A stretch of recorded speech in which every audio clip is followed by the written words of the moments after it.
Hi there, everybody. This is going to be my first video. It's going to be a video depicting me basically fixing up this very early Coleman 247. And this one is from, it's August of 1936, so it's pretty old. It's getting up there. This lantern is almost, it's almost a 242K, based on lots of things that I've read about it.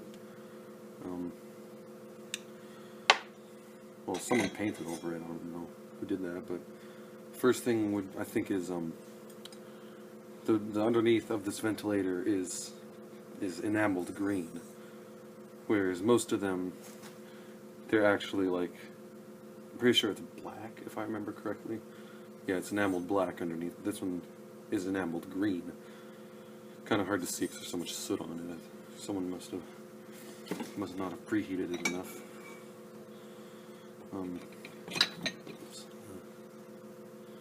This bale is different than ones that I've seen before. You can see it there. It has a bit of a point on there, whereas other ones are just kind of flat on the end, I think. Yeah. Anyway. Has a replacement globe on it. See, it has the red letters. Now, I don't know much about globes, but I don't think this one's... Yeah, there's no way that one's correct. Here we are down to the frame. If I can show you this here. There's a little lighting door on there. Never seen that before. I think I've heard of it, though. Yeah, you can see all the silver paint on there. I'm going to see if I can try and get that off and see what it looks like underneath. Anywho, another key difference here is this one has a little aluminum preheat cup on it, and I don't think you see those very often. Well, at least I never have. I have another 247 here, and I can show you what the other one is supposed to look like. You can see it here. This one you see has a brass preheater cup. And it's just like a little, yeah. Anyways, that's the difference between those things. Okay. Back to this one. Another difference is this right here, this valve wheel. It's unlike any other 242s that you usually see. The other one is usually a bit smaller, has like several little ridges on the side of it, whereas this one is just like a nice round wheel with a whole bunch of little grippy thingies on there. I suppose I'll take the frame off now. Oh, and this frame's also a little bit different. It has these little tabs that stick up, whereas other 242 model lanterns, they just kind of have like, I'll grab one right here and I can show you right now.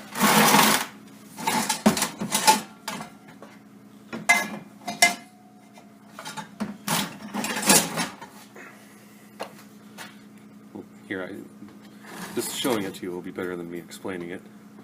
See, like this is where the bale would go right here and here. And you see these ones just have two little tabs on them instead of these big lumps right here. That's another difference. Now, this is missing a few things that would make it classify as a 242K lantern. This right here, this is supposed to be a different screw. This one's just a regular sort of flathead screw, and then the other ones, it would be more of like, what is it, like a hexagon screw, somewhat. Anyways, if you look at pictures of them, you can see that they're supposed to have a different screw other than this one. And I think instead of this one has like the check valve on it. The other ones have like an NRV on it, NRV valve or something. I don't know the specific terminology, but I'm pretty sure that's different if I remember correctly. Let me try and get everything off of here.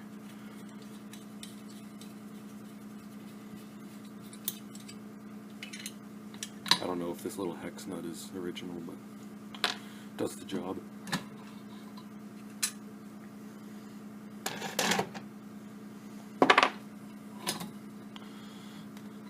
Another thing is this collar, it has 0 markings on it. And one thing that would make this into a 242K if it did have it is this one would also have a notch here. Like instead of just having the notch on one side, like see the side has a notch right here, and this one doesn't. If it had the notch on both sides, that'd be another thing that would classify it as a 242K.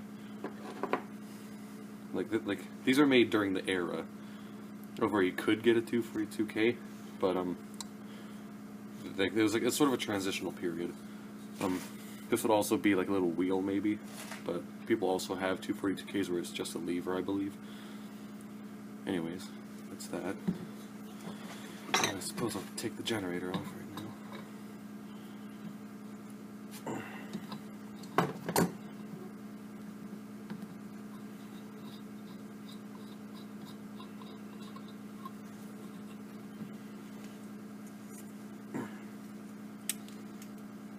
That was pretty stupid. Ooh, that's clean. That's really clean. Normally this, well, because it's a kerosene lantern, these generators would often get really, like, a whole bunch of, what's it called? Carbon buildup would get on here, and this would just all be, like, covered in carbon, and it would be hard to get out. And it turns out someone must have replaced it really recently before they tucked the lantern away for a while. So, oh, that's always nice. Don't need to worry about that now. I'm just going to test something quickly and see if any fuel comes through the valve. Some paper towel ready for spillage. I opened up the cap and this smelled like there was lots of old kerosene in there. It just smelled like that old candle oil they put in those wick lanterns. So make sure little spillage is possible.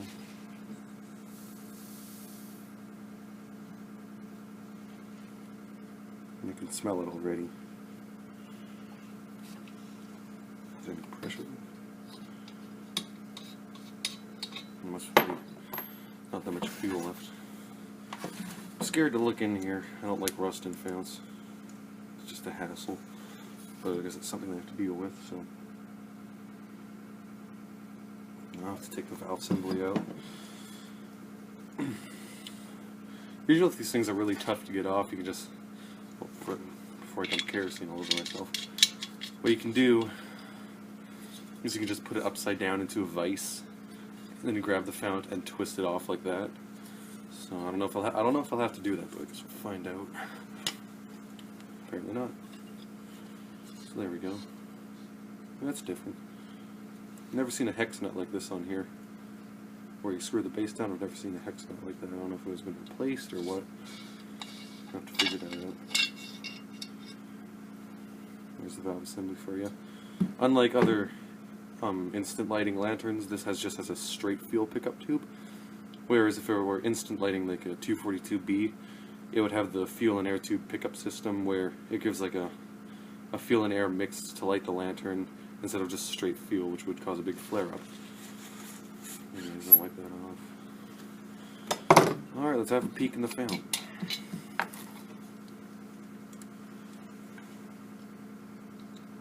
Oh yeah, this will need a rust removal. Doesn't look too bad. I can kind of see little bits and pieces of clean metal poking out through all the rust. So I'm hoping it's not too thick of rust. I'm sure I could probably get it all out of there. I'll have to bring it in the house so the rust remover can do its job. This is way too cold out here right now for that. Anyways, I'll take the pump assembly out.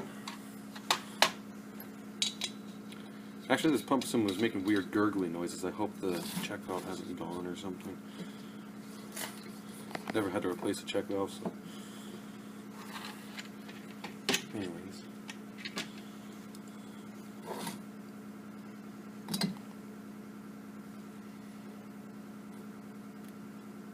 I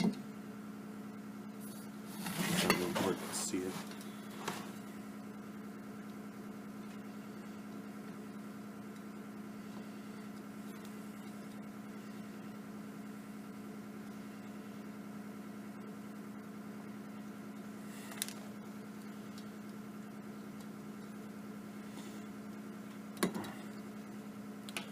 bigger screwdriver for that.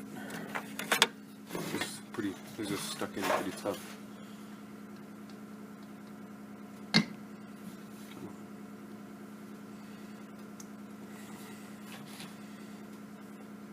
Sorry about the messy workbench.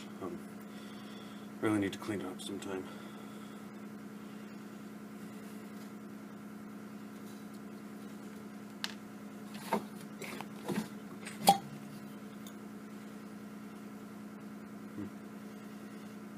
Kind of smells like it though. Maybe someone just put a whole lot of oil in there. Yeah, that's definitely oil.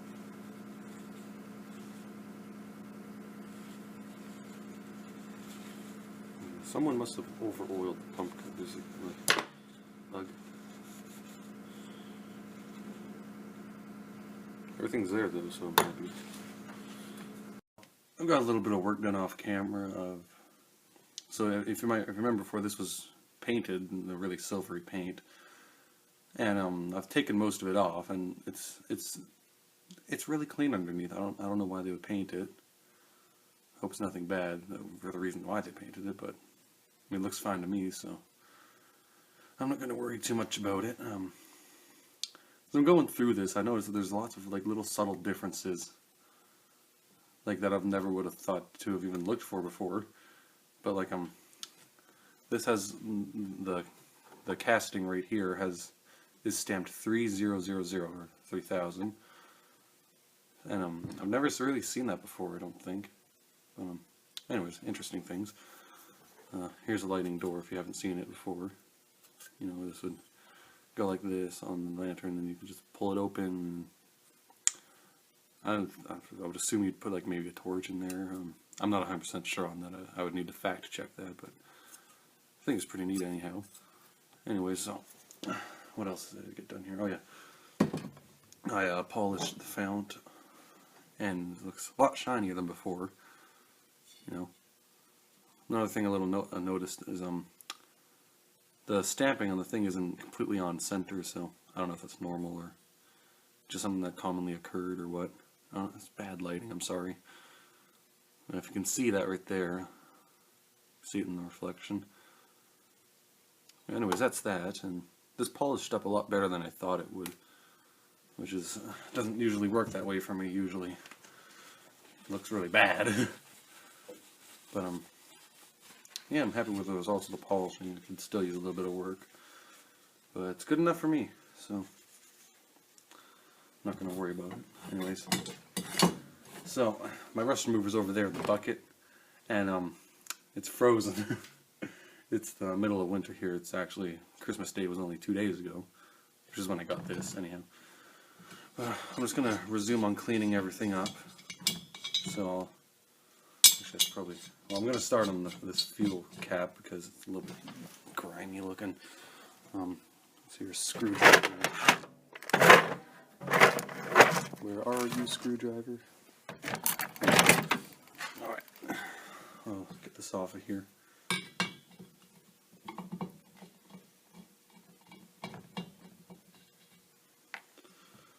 There we go.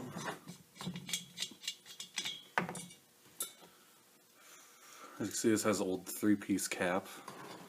All the newer ones have the 1-piece cap. All the newer Coleman lanterns anyhow. So how this works is it goes in here. This little insert right here has a gasket in it. Let's see here. It's this little black part that goes around here. It's a rubber gasket, and it looks like someone might have replaced this one, actually, because it looks like it's in a lot better condition than most that I've seen that are this old. And it seems to hold pressure. I'll need to double check on it though. I'm not going to risk it because I don't know how old this gasket is. But anyhow, it looks pretty normal anyway. Yeah, this is the other piece of the cap. And let's see if I can find a 1-piece cap around here. Actually, no. Let's just focus on the video. I'm getting too off track. Anyways, I'm just gonna use some 0000 steel wool, which is the finest you can get, I believe, and it's really good for polishing up all this nickel plated stuff.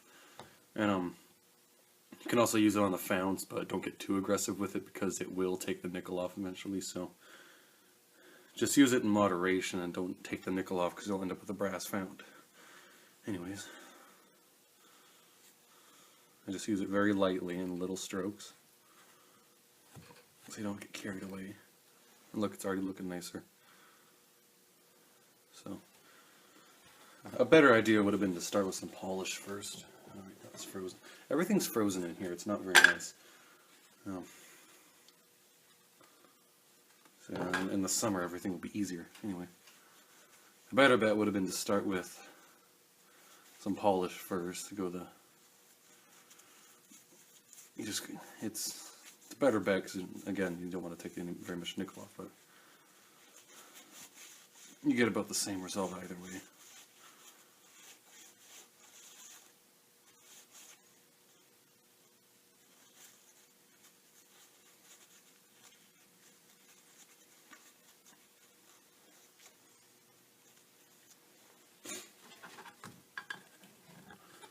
So that looks about good now. As you can see, it's not too bad. Anyways, onto the brass parts. Well, eventually we'll get to them. Anyways, what I'm going to do with this, well, this is a whole valve assembly right here. You got the fuel pickup tube right here. Because it's I think I've already mentioned this in the other video. Because this is a kerosene lantern, it's just a straight fuel pickup tube, unlike most instant light lanterns. Basically, yeah. I explain it more in depth in my other video. This is the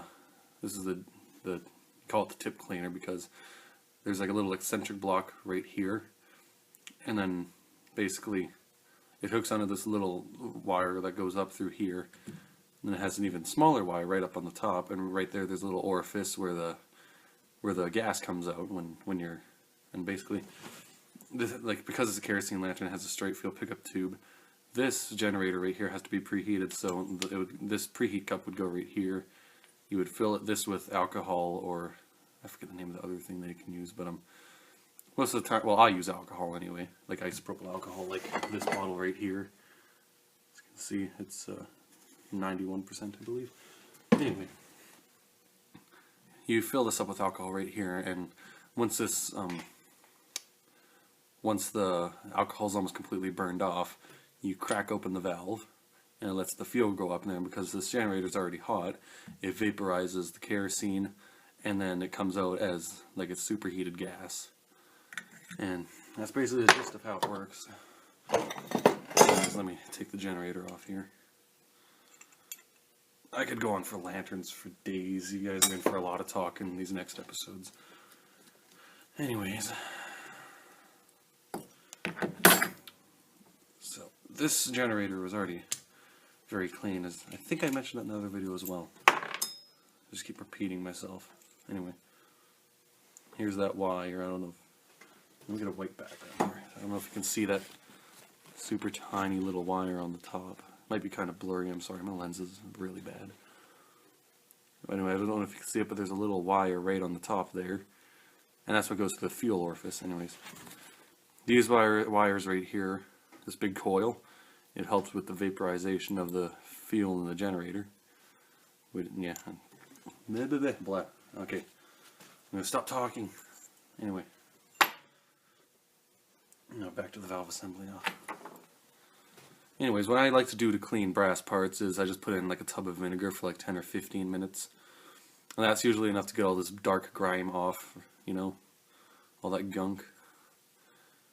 And it works pretty well for me. I know other people that use muriatic acid and stuff like that, but those chemicals are too dangerous for my liking. Well, I'm sure they're probably not that dangerous once you get to know them better, but I'm not taking any chances with. I'll just stick with what I know how to use and what works for me. So I don't think I'm gonna be switching away from vinegar anytime soon. But so yeah, that's my plans for this. And because it's all cold out here, I don't want to take a whole bunch of vinegar out into the garage and just to bring it back in. So I'm gonna do these off camera. So I'm sorry if you wanted to see that, but tough luck. I'll try and record as much as I can. Well, I could probably just bring the camera in. That's a better idea. I'll do that. So yeah, I'm probably just gonna make, like, I'm probably gonna leave all the paint that's on the air tubes and the casting on there, because they'll probably burn off eventually. I don't know if it's high heat paint. I don't know what the previous owner used, but I got enough of it, well, most of it off, and maybe I'll just submerge it in a tank of acetone. But I need to buy acetone. I'll probably be able to get some on Friday or something. But that's my plans. Same with this. I'm probably going to submerge it in acetone to get the paint off. What else is here? If the spray 9 wasn't all frozen, I'd be using spray 9 to get some stuff off of this, all the gunk. It's worked well for me on other ventilators in the past. So, that's my plan for that. Probably bring the spray 9 inside so it unfreezes. That's one reason I don't like winters. Everything, actually, I moved my workbench out here not a long time ago, but like last summer. So I've been working on lanterns in the heat of summer, but now that it's winter over here in Canada, you know, it's ugh. That's all I can say. It's ugh. It's bad. Oh, here's another thing. Some more progress that I made. I polished up the collar. As you can see, it has no markings on there. So yeah, that's that. I'm gonna have to bring like my rust remover and spray 9 in. Then I can get the rust out of this thing, which is one of my top priorities, because I hate rust and fans. It's been the bane of me forever. It always comes back in all my lanterns. It's not ideal. It's less than ideal. 1 second. Now let me check my gaskets. What I have for gaskets. I need a 242 cap.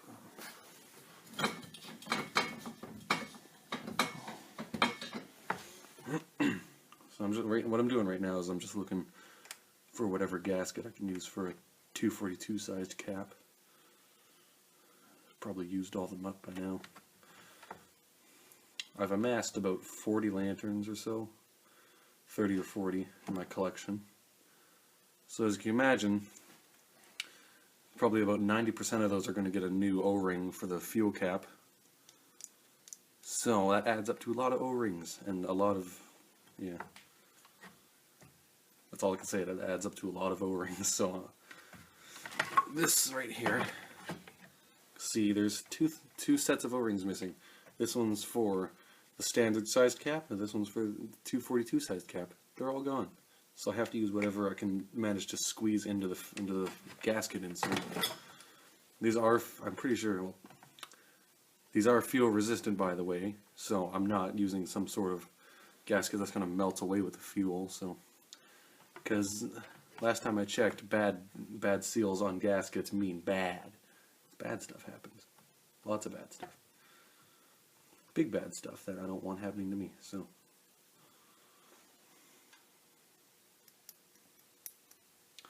Yeah, it should work. Well, anyway, I'm probably going to go burn the old gasket out of here. Hold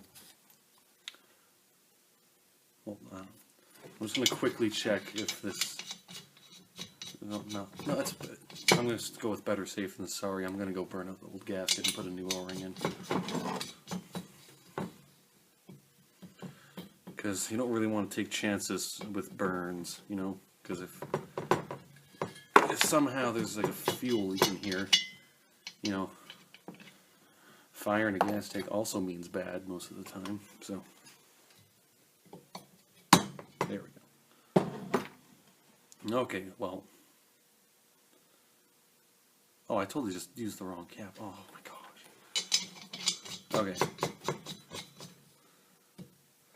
Actually, yeah, this gasket feels pretty tough, so. Okay,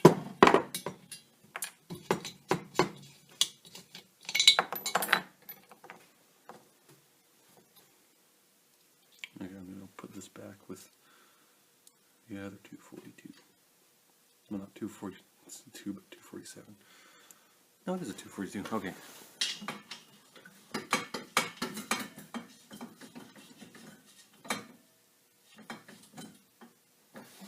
Okay, I'll probably grab the camera here and we'll go burn some stuff.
Alright, we're back, so just burnt the gasket out, and as you can see, it's sort of rising out of the insert right there. So that's why you burn it, because then it makes it easier for it to come out, and basically right now, it's going to be very crumbly, so also again, it's going to make it really easy to come out. So, the way I like to do this is, I believe I have a pick here. Any sort of pokey piece of metal will work. Here's a hobby knife, okay. Basically, you just take some sort of pointy object. I'm going to use a hobby knife right now. And you just kind of jab it in there. And then the gasket should come out just like that. So.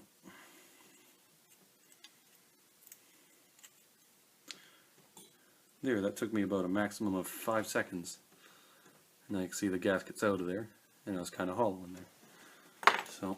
I'm going to put my O-ring in here. Actually, that was quite big for it. So I'll try and find a better one. Hopefully there is a better one because I'm running low on them. Try this one.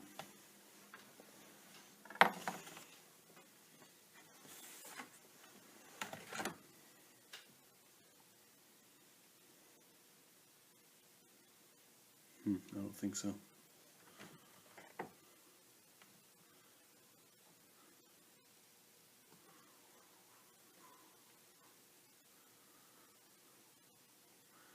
really need to make a trip to the hardware store and get some correct size O-rings, but this one right here will probably do the trick.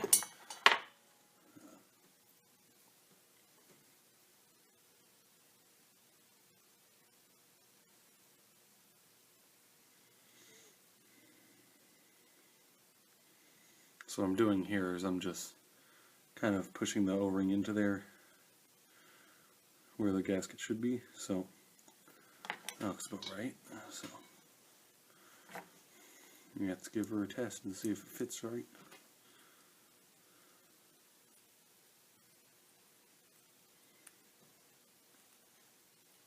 Must have got some dirt in the insert. 1 second.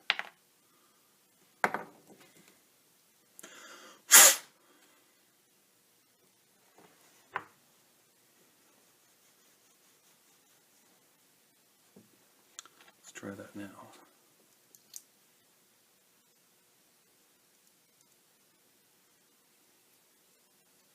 Is this the right screw? 1 second. It doesn't quite look like the right screw. Must have switched it around with the other cap that I was using.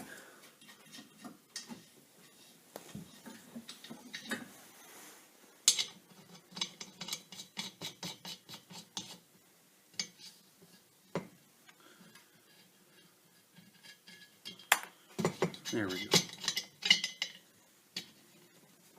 I don't like this insert, I like to get stuck. There we go. That was a bit of a hassle, but all is good and well now.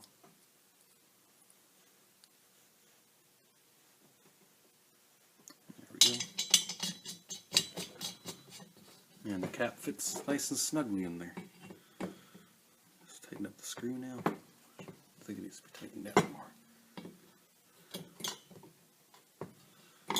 there we go. We have a good fuel cap now. It's a good seal, and it should hold up for many years. So there we go. I'm not sure how long this episode's been running on for, because whatever, I don't need to keep track. It's Christmas vacation. I can stay up as late as I want, so.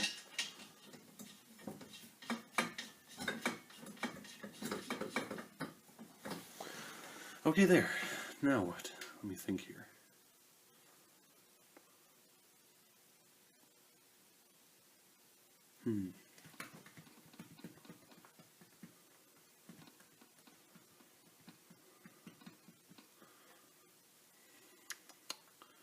Suppose all that's left now really is for the rust remover, but I have to bring that inside and do it there.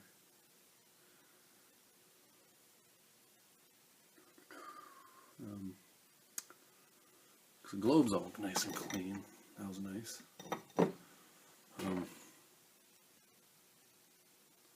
Suppose maybe we could clean this a bit. Yeah, I can do that. Okay.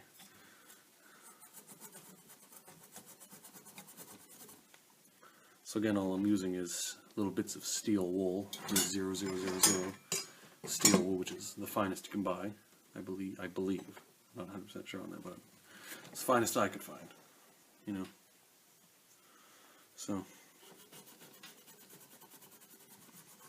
works pretty well to get all the tough stuff off, which paint is pretty tough to get off, as I've learned throughout the process of this. So I've never painted any parts on my lanterns. And I've never bought any lanterns that had parts that have been painted, except for this one. This is my first experience taking paint off of something, so.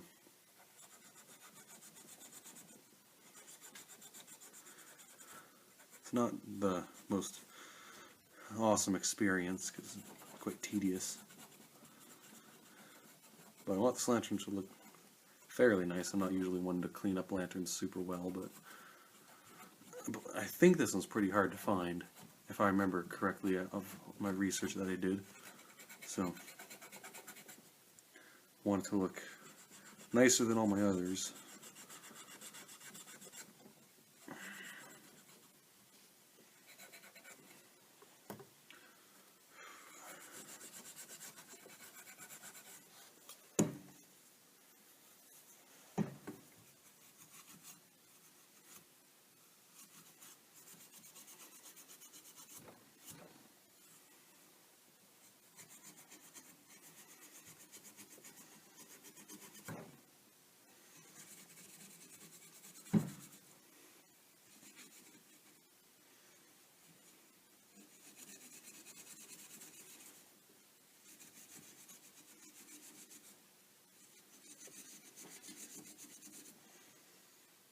Paint is coming off easier than I thought, though.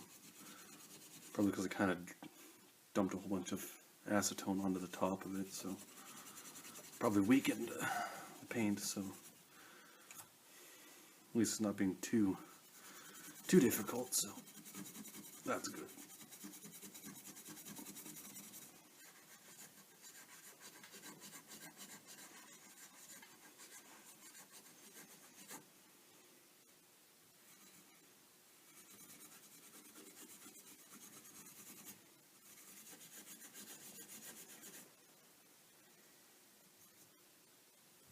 Starting to look better already. So that's good.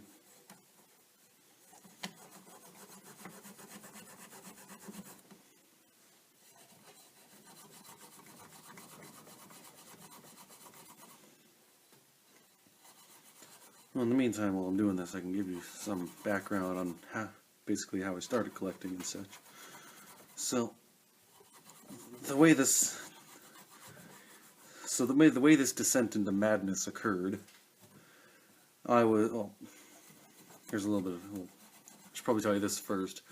I like collecting things and such, so I collect old animal traps, I collect Zippo lighters, a whole bunch of different things, and basically I found a nice little Coleman 321B.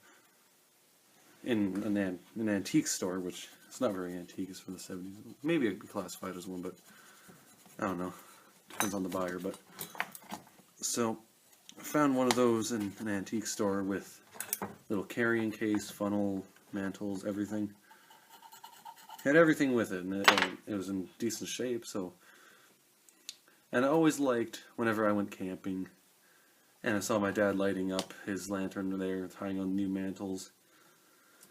I thought it was a very fascinating thing to see. So I was like, I made a decision on the spot, and I was like, I want this lantern because I can have my own.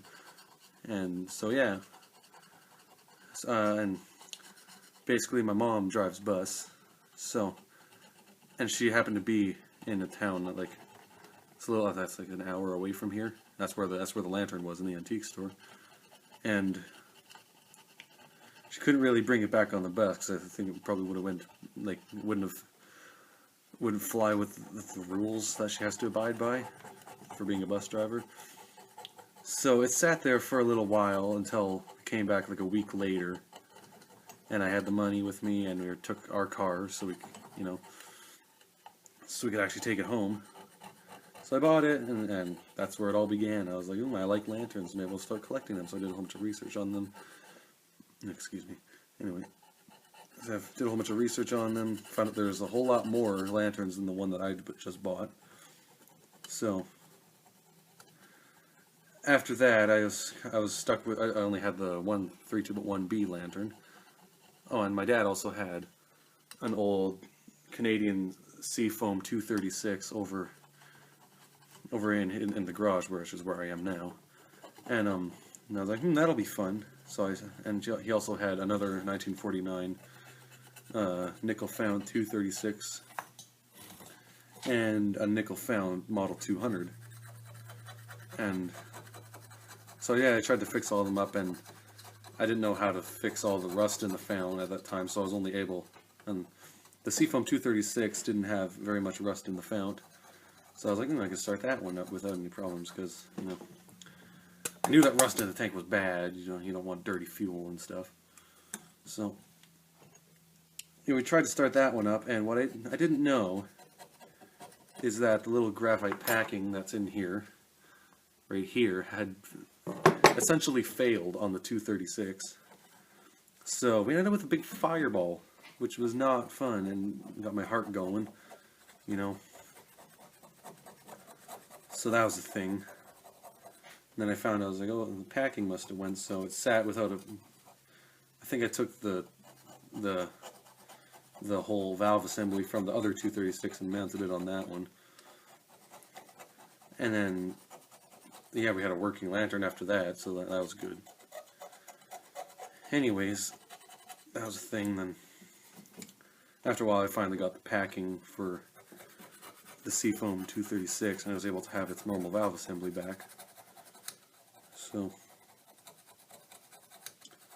by the way, I'm being very gentle with this screwdriver as to not scratch up the nickel. Anyway, that was the thing. Then after that, I went down to BC, British Columbia, and Canada, in case you don't know what that is. Anyways, I went down to BC to visit some relatives, and there I picked up a nickel found 200, a Model 200A, and I thought I picked up another thing. Maybe not. Oh, this is going to be a fun story, I just remembered. Okay, so, I was still a new collector. This is when I only had my 321B and my dad's lanterns that he had on his side of the garage. And, I was still a newbie, didn't know much about lanterns, didn't know what other lanterns were, So, anyways, I went through a whole bunch of antique stores and stuff, looking for lanterns, and, So, basically, I know there's two good things, or maybe two good things that I passed by. One of them being super ultra rare, and us fellows on the Coleman Collectors Forum like to say it's made of unobtainium, if you know what I mean. Basically, so I was moseying on through the antique stores, and there I saw a little Model 200 that had a green fount and a red top. And I was like, oh, someone was probably messing with parts or something. And yeah, what I think I passed up was a Christmas lantern is what they call it. It's basically just a Model 200A with a green fount and a red top, a red ventilator. And so yeah, that's one of the things, and that's not what I was referring to as unobtainium. What I was referring to as unobtainium is here's a story. I was in one antique store and looking around, you know, there's the normal stuff. Actually, this antique store had a whole bunch of lanterns hanging from the ceilings, and they're mostly Model 220s and stuff, you know, and which they're fairly common. Not exactly where I live, though. I'm basically in the land of single mantles, is what I like to call it, because I only have like 5 2-mantle lanterns, and all the rest, which is like 30, are all single mantles. I like to call where I live the land of 237s, because I have like 5 of them already. And basically, so I was walking through this antique store, right, and there's all these Model 220s hanging from the ceiling, a whole bunch of messed up 200As everywhere. You know, the normal stuff, right? So there's this one thing, I didn't quite know what it was. It was hanging from the ceiling. Basically, it had a big gray silver tank with some very faint black lettering on the side, and what was like the top of like a 327. And if you're not a Coleman collector and you don't know what that is, basically, if it is what I think it is, it was a poultry lantern, which is very hard to come by. They're harder to come by than like the 316 arc lantern, which is like one of the most sought after items. If I'm correct, though, I'm pretty sure it's harder to come by than the arc lantern. And so yeah, I left that behind because I was like, oh, it's just some piece of junk. So you never know, maybe I'll go back there in a few years and maybe it'll still be there, but if some Coleman collector stops by and knows what it is, then I'm out of luck. But so yeah, there's one of my stories. Well, 2 of them, kind of, because, you know, 2 lanterns. But yeah, that's kind of how this descent into this whole Coleman collector madness happened. So, you know, fun stuff anyway. It's fun to learn new things. Like, I'm always, like, that's kind of why I do this stuff, is just to get knowledge that not very many people have. So, you know, I don't know, some people don't like learning. I kind of enjoy it, and it's a good thing to like to learn, because not very many, well, some people don't really like to do that, you know. Like, I'm good in school, I get like 80s in math, actually. On the quiz before the what's it called, the winter break happened, I got 100 on it, which is my first 100 that I got this whole semester. So yeah. Hey there. So this is gonna be the light up segment. It's been a couple days. I've got some more work done on the lantern. Got most of the paint off the frame. All that good stuff. Got the rust removal done on the fount.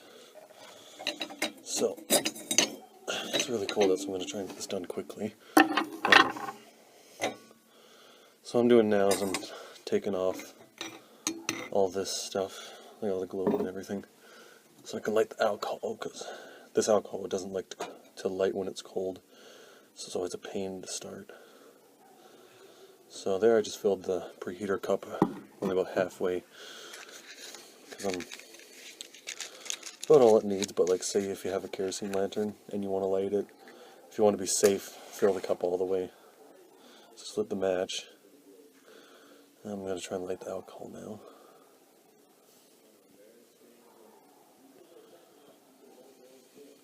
See, it's flickering a whole lot. Okay, that was easier than expected.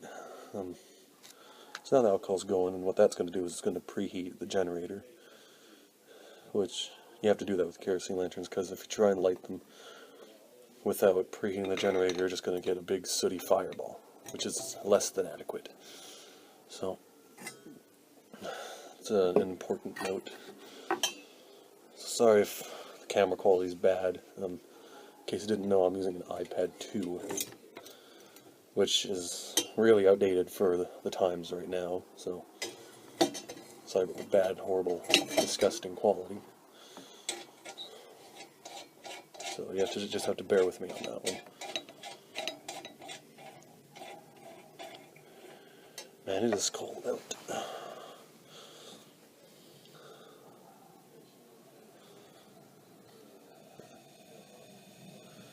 Okay, so it looks like something's happening here. Maybe not. Just turn that so you can see it.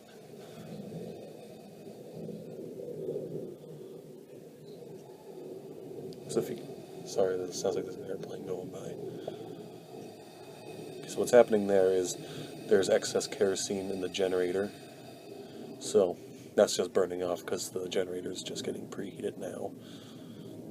So if you have a kerosene lantern and you're lighting it, don't be panicked on that. It's not a big deal.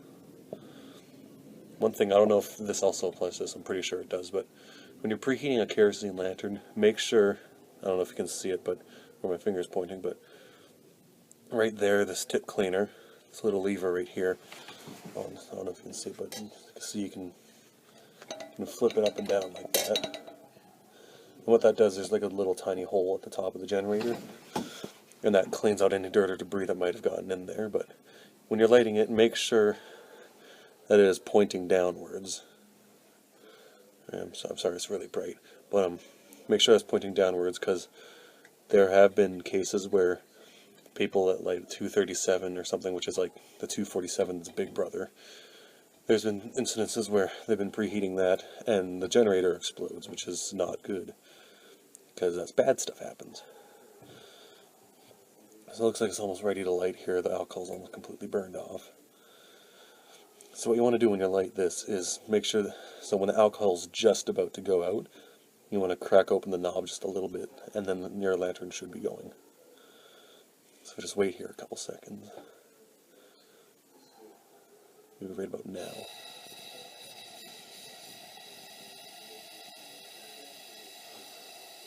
I think it just has low pressure. Let me pump this up a bit. Maybe it might be not preheated enough, maybe? I did only fill it with half a cup, so it might not be completely preheated.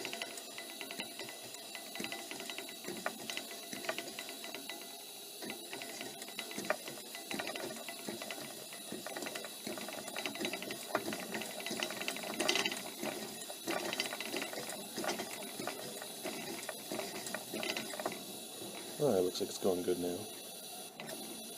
That's me moving the tip cleaner up and down. So there you have it. That's I